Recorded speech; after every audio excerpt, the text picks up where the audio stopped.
Vamos abrir em Isaías 55:8.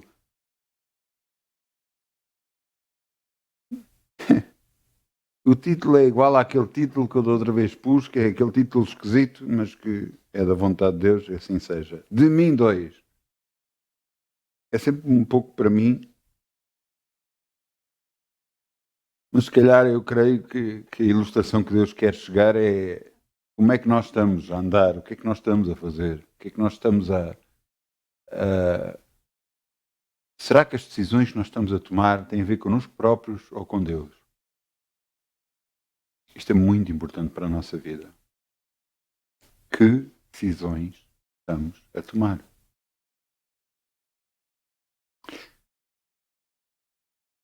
Eu vou-vos mostrar algumas coisas, algumas delas não são muito simpáticas, mas pronto, mas tem que ser. Isaías 55:8. Porque os meus pensamentos não são os vossos pensamentos, nem os vossos caminhos os meus caminhos, diz o Senhor. Porque assim como os céus são mais altos que a terra, assim são os meus caminhos mais altos do que os vossos caminhos e os meus pensamentos mais altos do que os vossos pensamentos. Muita gente chegou-me a dizer que gostava de ouvir a voz de Deus. E agora eu pergunto, você queria ouvir a voz de Deus? Isaías 55:8. Você queria ouvir a voz de Deus? E você está disposto a ouvir a voz de Deus? Porque não é só questão de ouvir a voz de Deus, é cumprir o que Ele manda. E eu vou-lhe dar uma novidade. O que Deus manda contraria a nossa vontade. Vai contra aquilo que nós queremos fazer. Eu já cheguei a dizer que muitas das vezes quando eu estou a orar, se eu sinto da parte de Deus que devo fazer alguma coisa e se é da minha vontade também fazer essa mesma coisa, eu volto a orar outra vez. No entanto, se eu vou orar a Deus e sinto fazer uma coisa e a minha vontade era fazer exatamente o contrário, eu nem preciso orar outra vez. Já está decidido. É a vontade de Deus que vai ser feita, claro. Mas nós estamos dispostos a isto? A contrariar a nossa vontade, a nossa carne, as nossas decisões?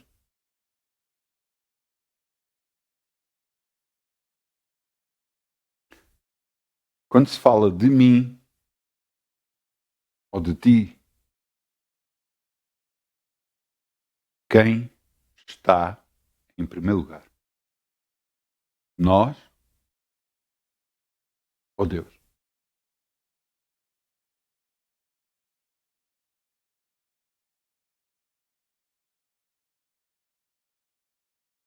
É, nós temos que entender uma coisa. Deus sabe muito mais do que nós. Muito mais.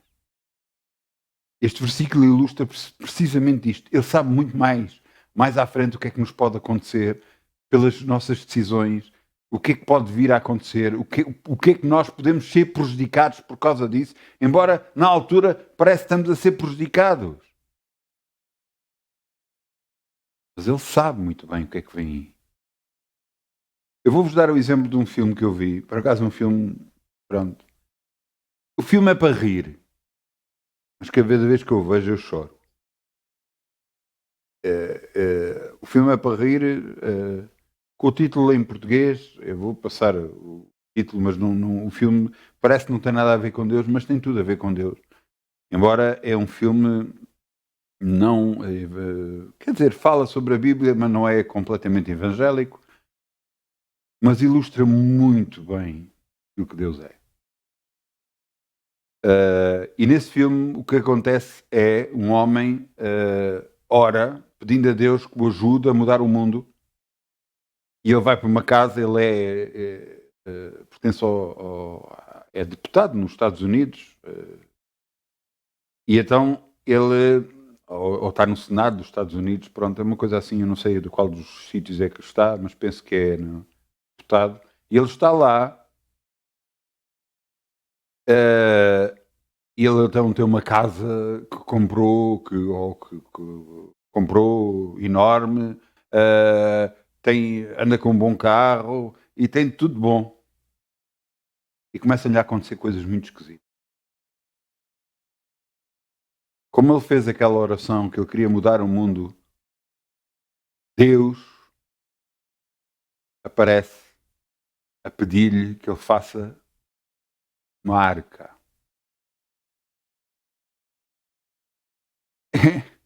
Claro que todo o filme é para rir e começam os bichos a andar atrás dele e tudo mais, e ele a fugir de toda a situação e ele a não querer e tudo mais, até que ele chega a uma altura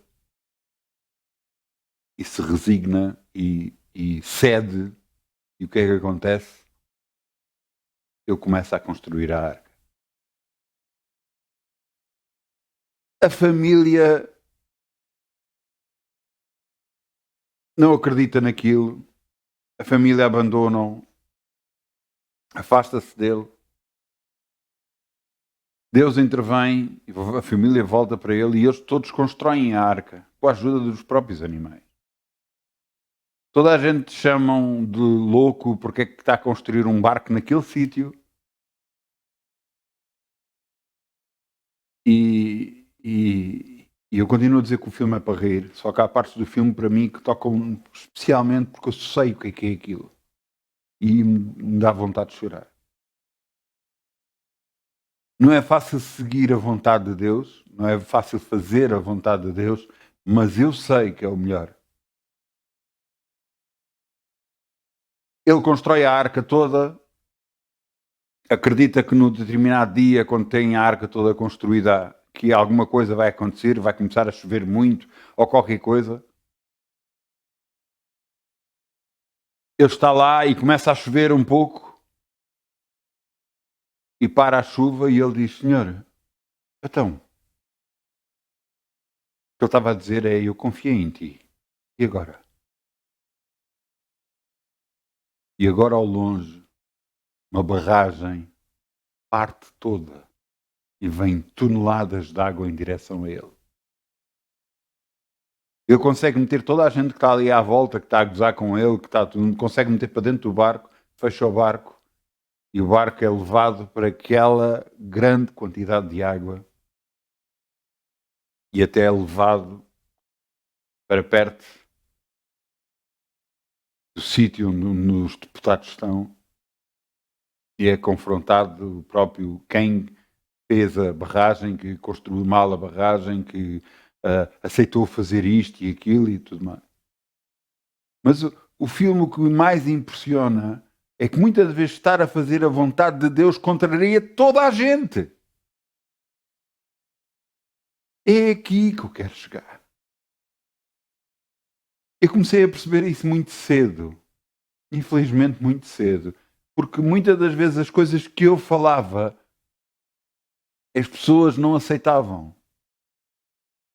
Eu tentava mostrar coisas que eu estava a ver, que Deus me estava a mostrar, tentava mostrar para o bem das pessoas, mas não aceitavam porque queria contrariar as suas vontades, ia contra os seus desejos.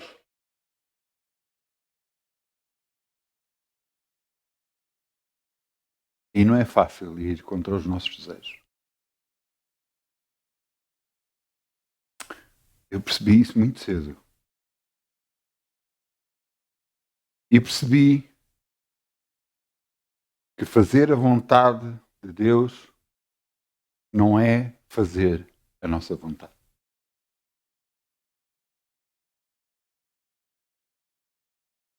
Ah, mas eu gostava de fazer isto, eu gostava de fazer aquilo, eu gostava de fazer isto. Se Deus permitir, faremos. Muitas das vezes metemos os desejos pessoais à frente daquilo que Deus nos mostra que é o melhor que devemos fazer. E isso só vai trazer problema. E você vai dizer, então, mas problemas, mas eu vou-lhe dar um exemplo. Há coisas que nós não entendemos, mas se você se ler a Bíblia mais, você vai entender. Eu me tenho debruçado sobre aquilo que Deus me mostrou para mim Para o tempo presente para mim, Esdras e Neemias falam sobre a reconstrução de Jerusalém. Esdras, primeiro, a reconstrução do templo, e Neemias, depois, a reconstrução dos muros das cidades. Mas eu quis me aprofundar e saber mais sobre reis, sobre tudo isso, os reis da altura, tudo, e é impressionante o que Deus fez. Deus tocou em reis para autorizar que pudesse ser reconstruído o templo em Jerusalém. Deus tocou em reis para que lhe mandassem ouro, para que lhe mandassem prata, para que lhe mandasse tudo o que era necessário. E nós às vezes vimos, como é que isso é possível? É possível porque Deus está no processo. Mas você pensa que foi fácil? Não, não foi fácil. E é aqui que nós temos que ver. As coisas de Deus muitas vezes não são fáceis, mas acredita em mim, são gloriosas. Porque no final, nós vamos estar do lado da equipa vencedora. Glória a Deus. Porque em todas as coisas somos mais que. Mas para isso temos que passar por situações onde às vezes não são confortáveis. Situações onde muita gente se volta contra nós. Não acredita no que nós acreditamos. Não acredita que é possível alguma coisa acontecer e mudar tudo. E vou-lhe dar uma novidade. Isso acontecer a Deus. E eu creio. Creio mais do que toda a gente que possa falar à minha volta. Eu creio em Deus. E creio que Ele é poderoso de mudar tudo, a qualquer momento, a qualquer segundo. Nós temos que mudar a nossa disposição. Uma disposição não de desfalecer, de desconfiança, de tristeza, mas mudar em alegria, confiança no Deus que está connosco e estará sempre connosco e nos livrará sempre de tudo. Se você agarrar na Bíblia Sagrada e você ler, você vai ver vezes e vezes e vezes e vezes sem conta. Deus livrou, Deus abençoou. E por causa de erros dos homens, eles criaram problemas para eles próprios, não por causa de erros de Deus. Quando nós ouvimos falar da história de José, que é vendido pelos irmãos, nós ficamos, poxa, como é que é possível uma família fazer isso? E você não entende que o resultado final é que interessa. José teve que ser vendido para que o povo dele não morresse. Ele teve que ser escravo, ele teve que ser condenado injustamente, ir para a prisão, sofrer todos os danos, tudo aquilo que sofreu, para que o povo dele não morresse. Para que Deus pudesse tocar na altura no faraó e levar ao mais alto grau que havia. Muitas das vezes nas nossas vidas nós pensamos e infelizmente só vemos o que está aqui lá à frente do nariz, como se costuma dizer. Quando está no nevoeiro, nós dizemos, não se consegue ver um palmo à frente do nariz. Porque o nevoeiro não está a deixar ver as situações. Mas muitas das vezes nas nossas vidas é assim que andamos, sem estar a ver as coisas, sem saber as coisas. E porque não estamos a ver e só vemos aquilo que é curto, num espaço curto, só podemos ver até um determinado lugar, o que estamos a ver é mau, é muito mau.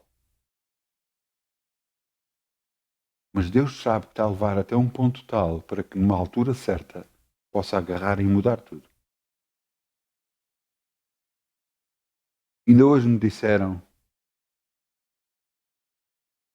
há montes de tempo que andas a dizer isso.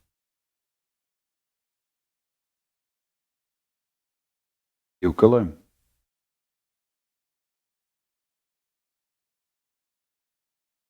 Eu fiquei a pensar sobre essas palavras. E eu disse: Senhor, eu confio em ti. Realmente há montes de tempo quando a dizer, há anos até quando a dizer a mesma coisa. E eu sei que vai acontecer. Agora, até o trajeto todo tem sido bom.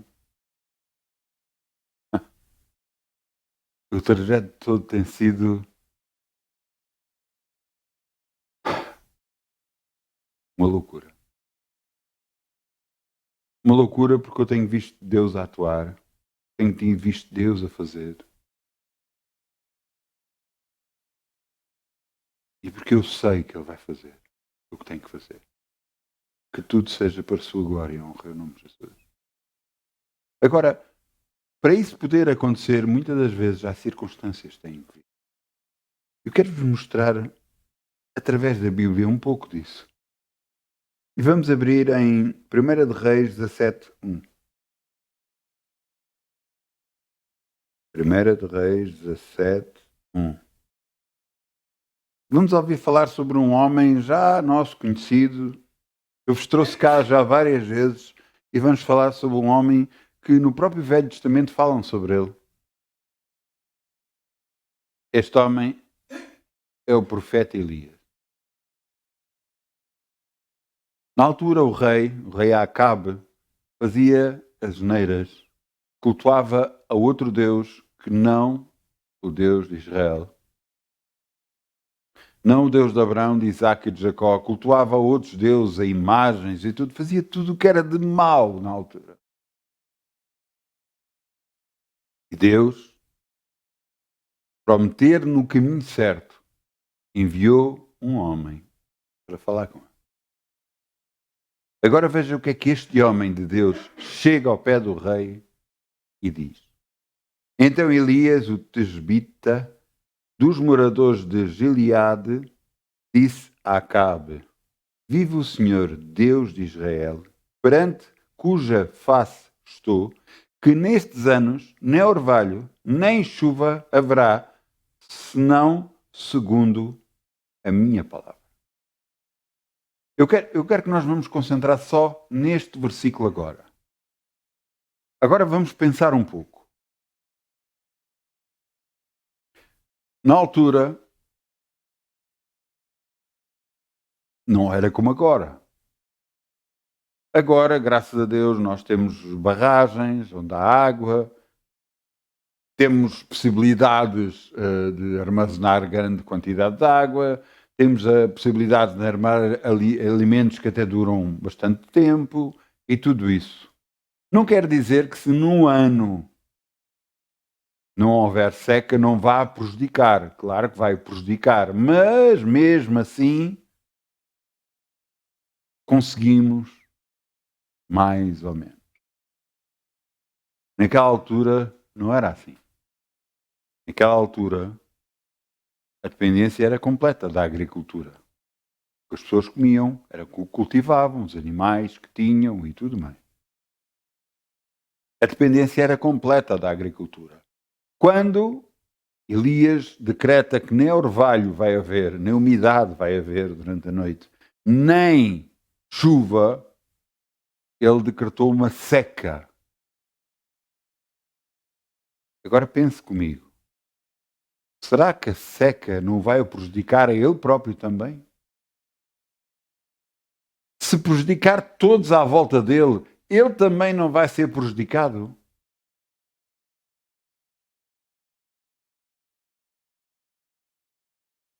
Será que ele não pensou isto?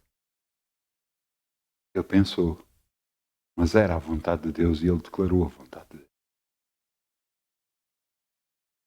Será que aquilo que Deus nos está a mostrar pode nos vir a prejudicar? É, mas se for a vontade de Deus, o que é que você vai fazer?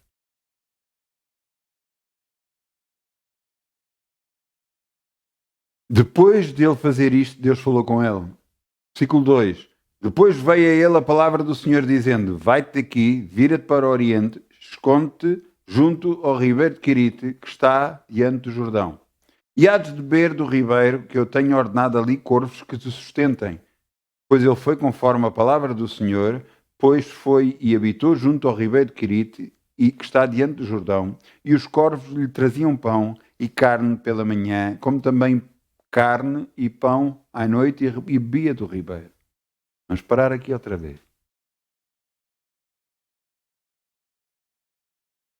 Você não acha que é loucura depender de um pássaro para comer? Eu não sei se você conhece o que é um corvo, ou o tamanho de um corvo. O tamanho de um corvo não é muito grande. A quantidade de alimento que ele pode trazer também não vai ser muito grande.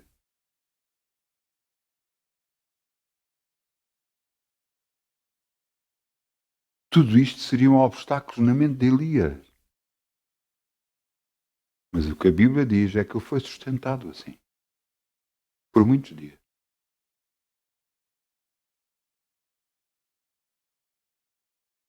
Será que ele teve abundância? Não, mas teve o necessário. Será que ele. Mas eu gostava de comer outras coisas? Não. Pão e carne é o que eu comia. Não comia mais nada. Pão e carne. Mas eu gostava. Não, mas agora é uma época diferente.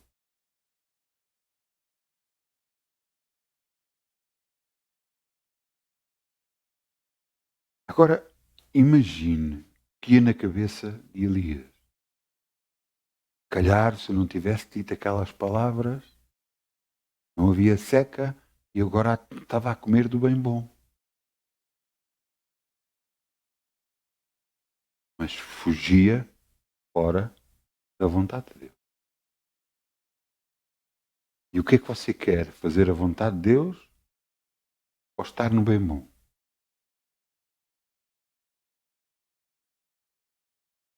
O mesmo aconteceu com um homem, Jó, uma coisa muito parecida. Algo, eu estava muito bem na vida, tinha tudo de bom. E de repente veio, perdeu tudo, perdeu a saúde. Mas Deus queria ver até que ponto é que ele ia, se perdia o seu amor por ele. E ele não perdeu. Às vezes nas nossas vidas nós não entendemos que tudo se baseia num teste para ver até que ponto é que nós continuamos com Deus ou o deixamos. Porque você tem de ver uma coisa. Imagine um casamento. A pessoa casou-se com ela porque por amor. Uma das coisas impressionantes que eu sempre ouvi num casamento é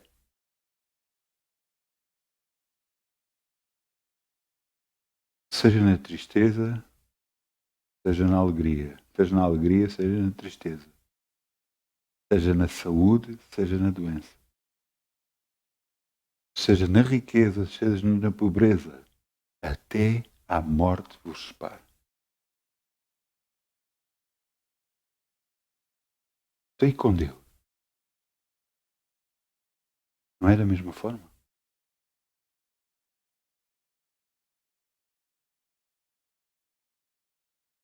Estou aí com Deus.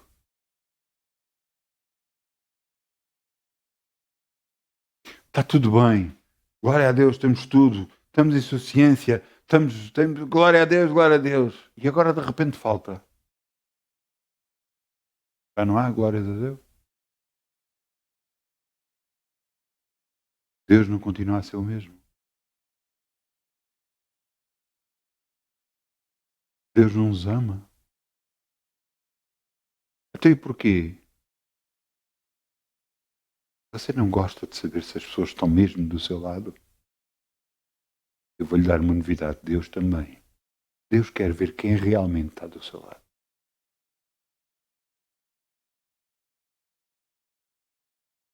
Às vezes nós, quando lemos, não entendemos até que ponto é que tudo o que acontece na Bíblia não são testes feitos às pessoas para Deus agarrar a Elias e me mandar fazer uma coisa tão importante quanto esta, quantas coisas ele não passou antes? Quantas coisas ele não teve que ver se Elias o obedecia à sua voz ou não? Como a grande parte dos profetas. Houve um que desobedeceu. Jonas desobedeceu. Deus vira-se para ele: olha, vai a Quirite, prega a minha palavra e diga para que eles se arrependam, porque se eles não se arrependerem, eu destruirei toda a cidade. Ele não queria que eles se arrependessem. E então agarrou, fugiu da presença de Deus. Claro que só criou problema para ele e para todos que estavam com ele. Todos que entraram no barco, criou problemas. Mas depois ele se arrependeu e foi cumprir a vontade de Deus. O povo se arrependeu, onde ele pregou, e ele ficou muito triste porque eles se arrependeram, porque eles tinham feito mal ao povo do profeta, dele, de Jonas. Mas Deus mostrou: não terei eu compaixão daqueles?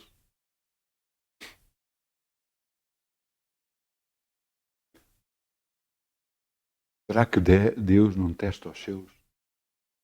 Não quer ver até que ponto é que eles vão com ele? Pouco importa que você esteja na riqueza ou na pobreza, na saúde ou na doença, ou em qualquer lado, você ama a Deus realmente?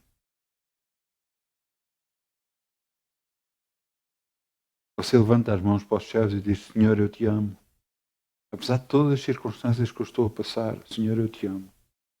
E sei que tu és maior que tudo isso e tu vais mudar tudo isto. Eu te amo. Se você não for capaz de fazer isto, você ama a Deus ou não?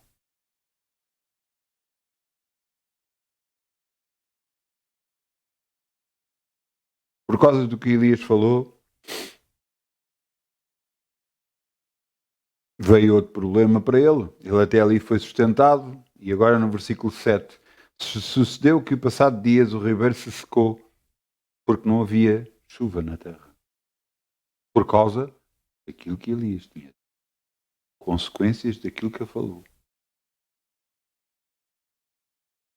Então veio ele a palavra do Senhor, dizendo: levanta-te, vai a Sarepta, que é de Sidom, habita ali, e eis que ordenei ali uma mulher viúva que te sustente. E ele: fogo, e pá, glória a Deus, que eu vou comer outra coisa que não seja carne e pão. E não vai ser aos bocadinhos, porque o que os corvos era aos bocadinhos. Glória a Deus.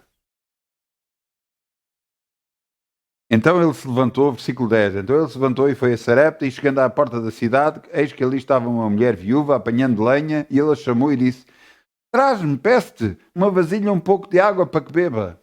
Já havia seca. A mulher, indo ela buscar, ele chamou e disse: traz-me agora também um bocado de pão na tua mão. E disse ela. Porém, ela disse: vive o Senhor teu Deus, que nem um bolo tenho, senão somente um punhado de farinha numa panela e um pouco de azeite numa botija. E vês aqui, apanhei 2 cabacos e vou prepará-los para mim e para o meu filho, para que comamos e morramos. E ele dizia: fogo, eu não acredito. Senhor, então, tu deste ordens a uma mulher que me sustentasse e ela agarrou e disse que ia morrer. Então como é que me sustenta? Senhora, então, mas eu declarei que havia seca, fui apanhado pela seca e agora a mulher que tu disseste que ia me sustentar. Então, você acha que foi isso que ele disse? Não, ele conhecia Deus. Ele conhecia Deus. Não foi esta linha de pensamentos que eu agora falei. Não, ele conhece Deus. Sabe o que é que ele diz? Versículo 13. E Elias disse: não temas. Vai e faz conforme a tua palavra, porém faz disso primeiro para mim um bolo pequeno e traz-me para fora. Depois farás para ti e para o teu filho. Porque assim diz o Senhor Deus de Israel: a farinha na panela não se acabará, o azeite da botija não faltará, até o dia em que o Senhor dê chuva sobre a terra. E ela foi e fez conforme a palavra de Elias. E assim comeu ela, e ele e a sua casa por muitos dias. Da panela a farinha não acabou e da botija o azeite não faltou, conforme a palavra do Senhor que falara por ministério de Perdão. Conforme a palavra do Senhor que falara por ministério de Elias. Ele podia ter entrado no mesmo desespero que a viúva. Ele podia ter caído ao chão e disse: Senhor, até tu disseste que esta mulher me ia sustentar e agora ela está com esta conversa. Senhor, eu já fiz a tua vontade, eu mandei parar a chuva. E depois me sustentaste com corvos. Com corvos. E agora vieste-me para aqui. Andei estes quilómetros todos, porque não foram poucos. Nem para um lado, nem para o outro. Nem para ir para o Ribeiro, nem para ir para Sarepa. Não foram poucos quilómetros. E agora esta mulher diz isto. Esta não foi a reação. A reação dele foi de uma confiança num Deus poderoso, capaz de fazer o impossível. Você agarrar numa garrafa de azeite, não é? Uma botija de azeite, deitar, vai chegar a uma altura que ela vai acabar. Esta não acabava nunca. Esta não parava de deitar. Mas isso é um milagre. É um milagre. Aqueles que acreditam em Deus têm milagres constantes. Tem milagres sempre a acontecer no nome de Jesus. São coisas sempre a acontecer. A qualquer hora, a qualquer momento, a qualquer segundo, a qualquer minuto. Estão sempre a acontecer milagres. Porque confiam em Deus. Porque não confiam no que lhes apresentam. Daquilo que lhes aparece à frente. Não confiam nas impossibilidades que o mundo cria. Confiam nas possibilidades do grande Deus que tem. Você entende? Elias não confiava no que lhe era apresentado. Elias confiava no grande Deus. A farinha nunca faltou, o azeite nunca faltou, e comeram por muitos dias. Eu vou-lhe ser sincero, eu vou-lhe dizer quanto tempo. 3 anos. Porque durante 3 anos não choveu sobre a terra. Durante 3 anos eles comeram. Não tiveram falta. Porque Deus os sustentava. Porque confiaram no Deus. Mas não foi só Elias. Veja o que ela fez. No versículo 15. 1 de Reis 17, 15. E ela foi e fez conforme a palavra de Elias. Ela fez conforme a palavra de Elias. Ela obedeceu. Ela acreditou. Ela confiou. E ela fez. Ela podia ter dito: não, isso não vai resultar. Não, isso não vai dar.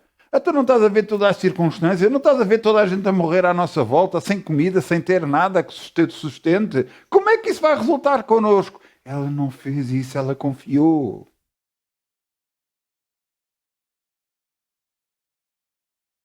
Você sabe o que é que a palavra de Deus diz? 1000 cairão ao teu lado, 10.000 ao teu lado direito, mas tu não serás atingido. Papá, os outros à sua volta pode estar a acontecer tudo. Mas você, por confia em Deus, vai ser sustentado. Você, por confia em Deus, vai ter tudo o que precisa, tudo o que necessita. Está a confiar em Deus. Elias teve que ter fé no seu Deus. Mas esta mulher também teve que ter fé no seu Deus. E agora, e nós? Você está a ter fé em quê? Nas circunstâncias? Naquilo que lhe está a aparecer? Naquilo que está a acontecer? Ou no grande Deus que você tem? Que transforma a água em vinho? Que multiplica os pães e o peixe? Que faz milagres acontecerem?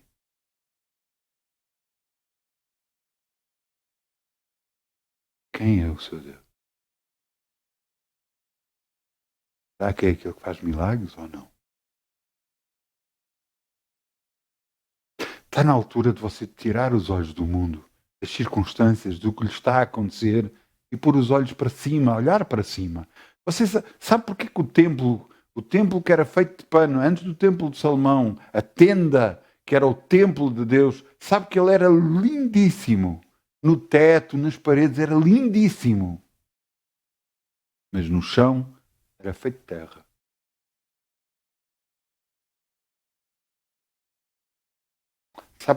Sabe que os nossos olhos são levados a olhar não para aquilo que é muitas vezes sujo, não presta, mas olhar para aquilo que é belo e bonito? Era isso mesmo que Deus queria mostrar ao povo que entrava na tenda. Olhar para cima e nunca para baixo.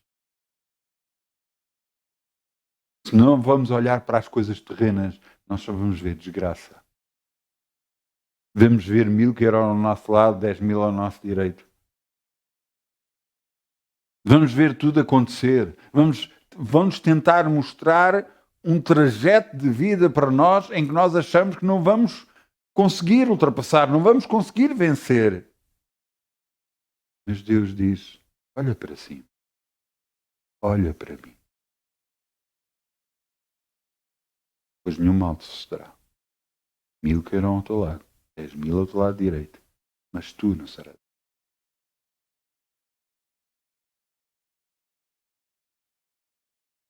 Você está a ouvir? Está na altura de confiar em quem? Nas circunstâncias, no que as pessoas dizem, no que você sente, ou em Deus?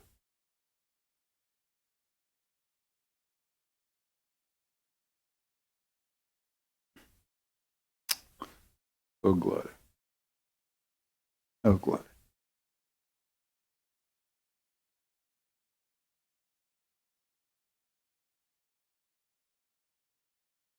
Às vezes nós estamos tão habituados a andar no mundo que acreditamos mais no mundo do que em Deus. Às vezes, até quando os milagres acontecem na nossa vida, às vezes nós agarramos, isto aconteceu por causa daquilo, e justificamos como o mundo, não da parte de Deus. Isto aconteceu porque o remédio fez efeito. Isto aconteceu porque o mundo melhorou. Porque a nível monetário as coisas estão todas muito melhores para toda a gente.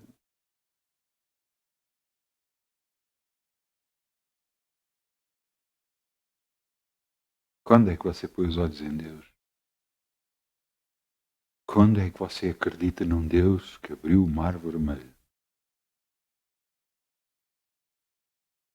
Quando que você crê que Ele pode fazer tudo? Pois são tudo. Palavra tão grande. Tudo.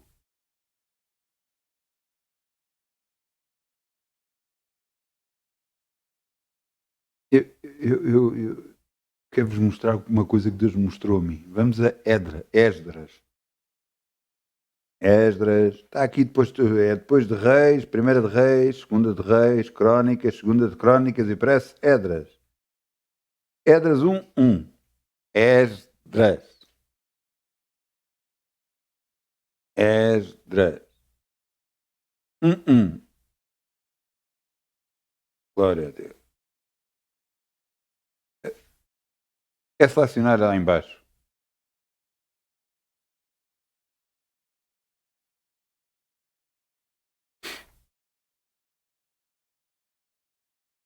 Isto é impressionante. Quando nós vemos as coisas de Deus é impressionante. Quando nós consultamos e buscamos as coisas de Deus é impressionante. Eu vou no primeiro ano de Ciro, o rei da Pérsia.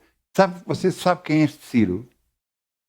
Eu em curto espaço de tempo eu vou-vos tentar mostrar quem é este rei Ciro. Este rei Ciro, segundo a Bíblia não fala sobre ele, mas segundo a história que existe, este rei Ciro foi salvo. O primeiro rei Ciro era o seu avô, um homem grande, um homem de guerra. E depois nasceu um filho desse rei, não sei qual é o nome, e depois o rei viu que da sua filha iria nascer, ele viu num sonho que iria nascer ramos e que se iria tornar muito grande. O rei, à altura, avô desta criança,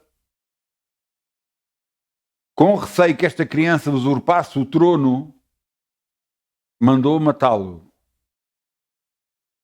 Mas aqui é que começamos a ver a mão de Deus. Deus não permitiu. A pessoa que o era para o matar viu que ele era muito bonito, formoso, e então entregou a um pastor para cuidar dele.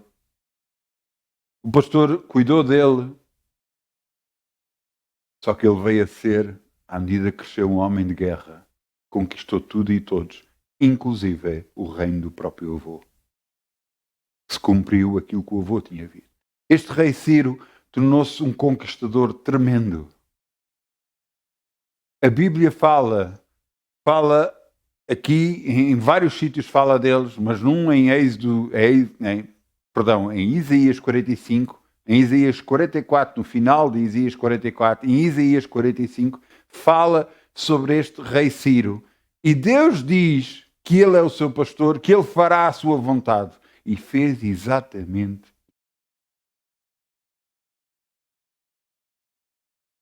Babilónia, Deus permitiu que houvesse julgamento sobre Jerusalém por causa da iniquidade, da maldade que havia em Jerusalém na altura, e a Babilónia anexou, conquistou Jerusalém e levou preso algumas pessoas para dentro da Babilónia. E na altura este rei Ciro entrou e conquistou a Babilónia, e depois, no reinado do reino de Ciro, Deus fez a obra. Vejam o que é que ele fez. No primeiro ano do Ciro, o rei da Pérsia, para que se cumprisse a palavra do Senhor pela boca de Jeremias, despertou o Senhor o espírito de Ciro, rei da Pérsia, o qual fez passar pregão por todo o seu reino, como também por escrito, dizendo: assim diz Ciro, rei da Pérsia, o Senhor, Deus dos céus, me deu todos os reinos da terra, e ele me encarregou para lhe edificar uma casa em Jerusalém, que é de Judá. Vocês ouviram? Este homem era um guerreiro que não era de descendência judaica. No entanto, fez a vontade de Deus. Vejam aqui, no primeiro versículo, no primeiro ano de Ciro, rei da Pérsia, para que se cumprisse a palavra por a boca de Jeremias, despertou o Senhor o espírito de Ciro. Quem é que despertou? O Senhor. Quem é que faz todas as coisas? O Senhor. Foi o Deus que despertou dentro do rei Ciro para ele fazer a vontade de Deus. E você pensa que tudo à nossa volta não se baseia nisto? Que é Deus a fazer as coisas acontecer? Que tudo o que nós não vemos, que parece não está a acontecer nada, não está a andar nada, não é Deus a preparar todas as coisas para acontecer aquilo que é o seu desejo? Na Babilónia não sabiam de nada. Por acaso sabiam porque Daniel soube antes que o reino iria ser tomado. Porque Deus revela aos seus profetas primeiro o que é que vai acontecer. E Daniel sabia, e Daniel estava na Babilónia. Mas Deus já estava a preparar um homem que iria invadir a Babilónia e ele ia libertar os judeus para que pudessem reconstruir Jerusalém, reconstruir o templo, reconstruir os muros. Você percebe que Deus opera em situações e em lugares que nós não vemos, não sabemos, mas Ele está a preparar tudo para o culminar daquilo que Ele quer para as nossas vidas.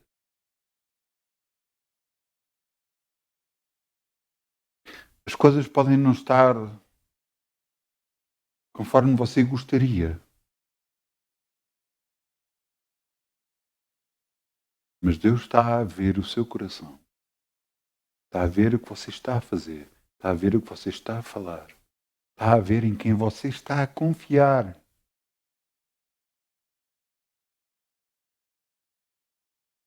Para poder ver se pode utilizar você ou não.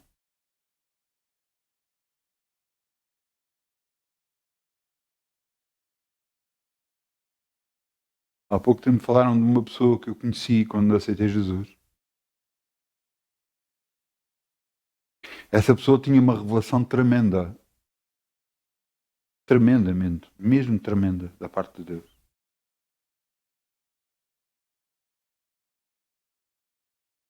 No entanto, a vontade de Deus para a sua vida era diferente da vontade dele próprio. Ele decidiu a vontade dele próprio, em vez da vontade de Deus.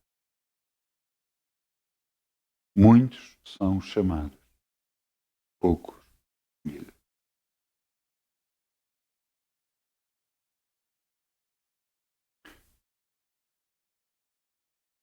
O que é que você quer fazer?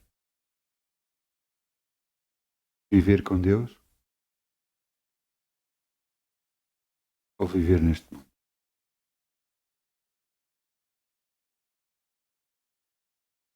Você quer ganhar com Deus ou perder neste mundo?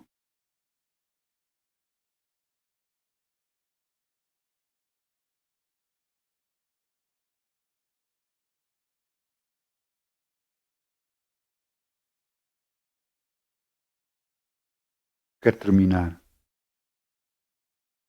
com um versículo bíblico. Salmos 34, 29. Salmos 34, 29. É pouco abaixo.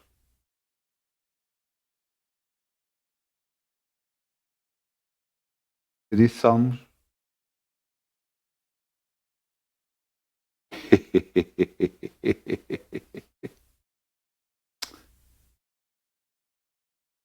Não é 29, peço desculpa. É 19, porque 29 não existe. Eu estava a ver se vocês estavam atentos. Mas enganei-me. Mas estava a ver se vocês estavam atentos. Está aí um envelope e abrir a gaveta está aí exatamente. É 19. Salmos 34, 19. Eu peço desculpa. Eu podia ter dito, não, era para ver se vocês estavam atentos e tal. Não, não, mas não é verdade. Enganei. Eu acho que nós assumir os nossos próprios erros é muito bonito. Salmos 34, 19 diz: muitas são as aflições do justo, vírgula, mas o Senhor o livra de todas. Glória a Deus. Muitas circunstâncias podem vir contra você, o Senhor a livra de todas. Muitos vão tentar derrubá-lo, mas o Senhor o livra de todos.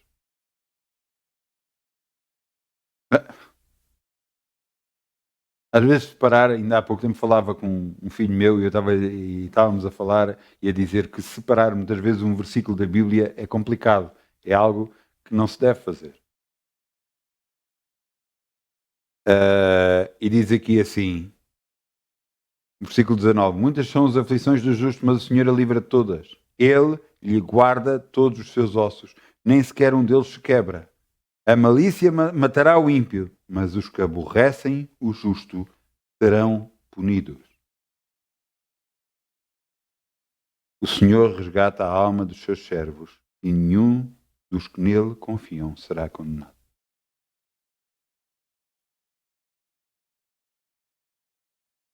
Até quando nós não vamos confiar em Deus? Até quando nós vamos continuar a olhar para o que nos está a acontecer e tomar as coisas como certo?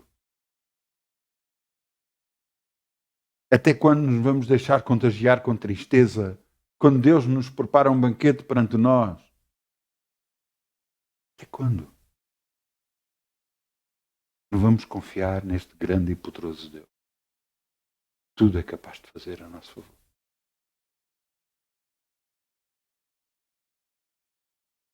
Amém. Amém, amém. Glória a Deus.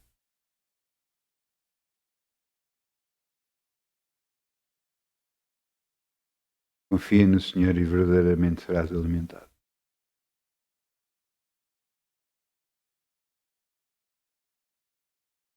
Amém.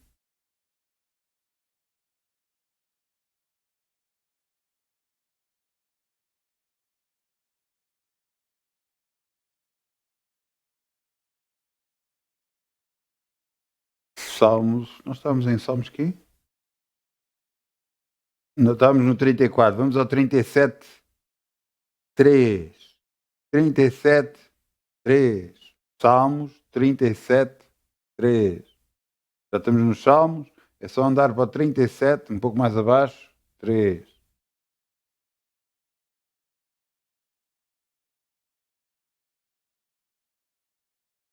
Confia no Senhor e faz o bem.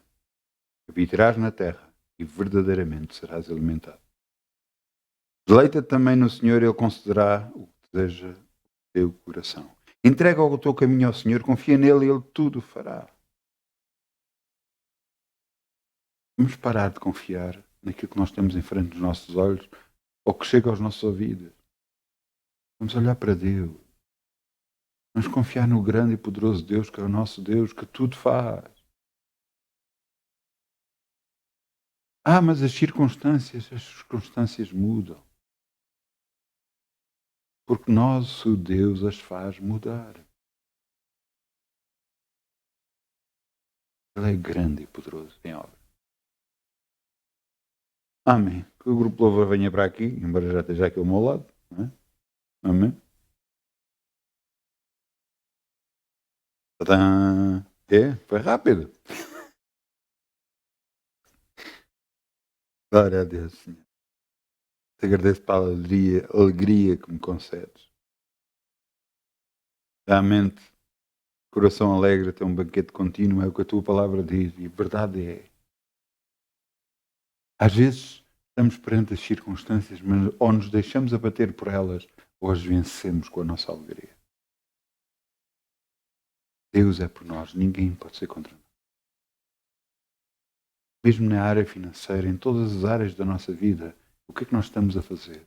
A confiar em Deus, a dizer, Senhor, eis-me aqui, eis aqui a minha oferta, eis aqui o meu amor para contigo, eis aqui a minha confiança para contigo, Senhor, que eu sei que nada tenho falta. E glória a Deus. E é isso que vamos fazer, vamos semear em nome de Jesus. Amém, vamos semear. Tudo que fizeste, obrigado. Por tudo que tu vais fazer. Por tuas promessas e tudo o que és. Pois tens-me ajudado a viver. Eu te agradeço.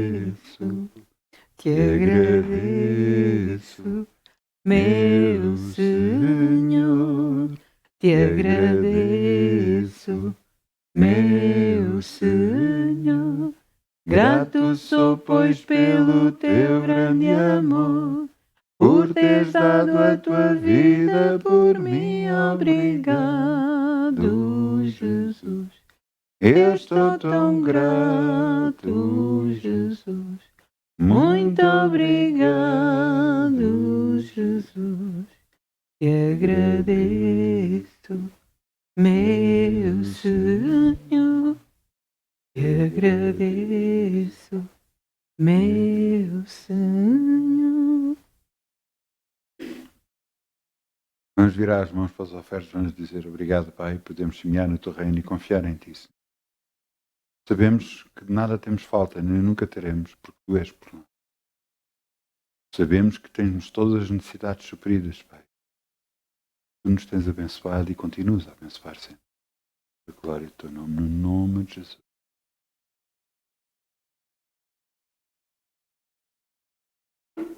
Agora vamos dizer assim, Pai, pedimos a tua presença e te agradecemos por tudo, Pai. Agradecemos porque a nossa maneira de ver a ti cada vez está a mudar mais e mais. E a nossa confiança só está em ti. Não está neste mundo, não está nas circunstâncias, não está no que pode vir a acontecer, mas está naquilo que tu podes fazer. 1000 cairão ao nosso lado, 10.000 ao nosso lado direito, mas nós permaneceremos de pé, não sendo atingidos. É isto que confiamos, é isto que falamos e é isto que temos para a glória do teu nome, no nome de Jesus. Amém. Glórias sejam dadas a ti, no nome de Jesus. Muitas bênçãos, boa semana. Confie no Senhor. Confie no Senhor. Ele vai fazer grandes coisas. Numa.